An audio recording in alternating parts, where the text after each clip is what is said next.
15 मुलाकातों के बाद ही बिजनेस के भीतर आए थे और आज उन्होंने बहुत बड़ा काम किया है। तो इसका मतलब एक बार में सारी बातें समझाने की कोशिश मत कीजिए। हर बार, हर मुलाकात में उसे एक कारण दीजिए कि उसे सेफ शॉप बिजनेस क्यों जुड़ना है। अगली बार फिर जाइए, एक कारण दीजिए उसे सेफ शॉप बिजनेस क्यों करना है। अगली बार फिर जाइए, उसे एक कारण दीजिए उसे सेफ शॉप बिजनेस क्यों करना है।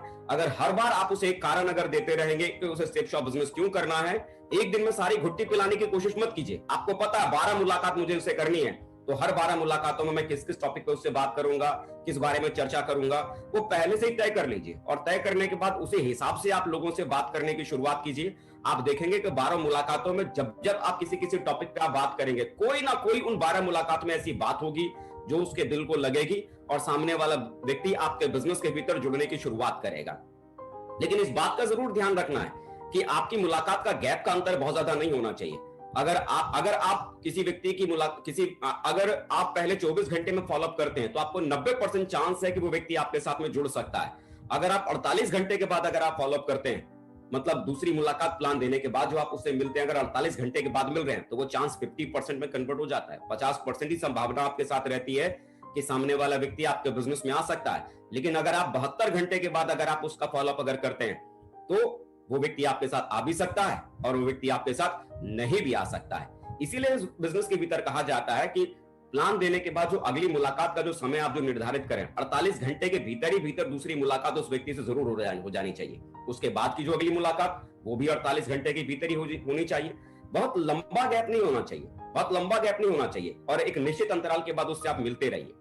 अगर कोई व्यक्ति ये भी आपसे कहता है कि चलो एक आध सप्ताह बाद आपसे मिलेंगे और फिर बताते हैं, तो इसका मतलब ये नहीं कि आप एक सप्ताह तक इंतजार करें। एक सप्ताह तक अगर आप इंतजार करने में अगर रह जाएंगे तो एक अच्छा व्यक्ति आपके साथ आपके हाथ से निकल सकता है।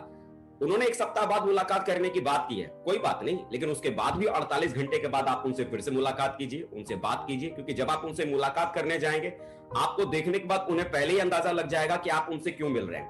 और वहां बैठकर उनसे बिजनेस की चर्चा कीजिए, पैकेज की बात मत कीजिए, पैसे ले की बात मत कीजिए, आप प्रोडक्ट की बात मत कीजिए।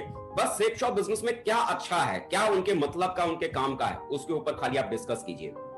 लेकिन ये 48 घंटे की दूरी ज्यादा नहीं होनी चाहिए। आज हमारे ग्रेट महागुरुजी श्री विजयपाल सर हमेशा एक बात कहते हैं कि बात करने से बात बनती है। अगर आप लोगों से बात अगर नहीं करते हैं, प्लान देने के बाद अगर आप एक समय के बाद अगर आप लोगों से नहीं मुलाकात करते हैं, एक बार मिलने के बाद आप लोगों को छोड़ देते हैं, तो बहुत अच्छी सेलें आप छोड़ देंगे। लेकिन लगातार अगर आप लोगों से मिलते रहेंगे, लोगों से बात करते रहेंगे, तो विश्वास कीजिए बात करने से बात बनती है। एक बेटी का बाप भी जब किसी लड़के को जब देखता है और देखने के बाद मान लीजिए लड़के की तरफ से कहा गया कि ठीक है हम सोच के बताते हैं। अब एक बात आप मुझे बताओ, जब किसी बेटे के बाप ने बोला कि हम सोच के बताते हैं, तो उस लड़के के बाप को क्या करना चाहिए? इंतजार करना चाहिए। कितने दिन इंतजार करना चाहिए? महीना, 2 महीना? मालूम पड़ा 1 साल बाद वो बेटी का बाप पता करने गया कि भाई उन्होंने भी बताया नहीं, सोच के उन्होंने बताया नहीं। और 1 साल बाद जब उनके घर पे जाता है तो क्या देखता है? उनके घर में तो मुन्ना खेल रहा है। तो मेरे यार इंतजार भी इतना नहीं होना चाहिए कि जहां हम सोच रहे थे कि भाई वो रिजल्ट आना चाहिए, मालूम पड़ा आप इंतजार ही करते रहे साल भर तक कि वो सोच के बताएंगे। मालूम पड़ा उस 1 साल में तो कोई दूसरा व्यक्ति उनको बराबर समझाकर, बिजनेस में लाकर, काम करवाकर उस व्यक्ति को पर्ल तक लेके चला गया। तो इंतजार नहीं करना चाहिए। 24 घंटे के भीतर उस व्यक्ति से हर हाल में मुलाकात करना बहुत जरूरी है।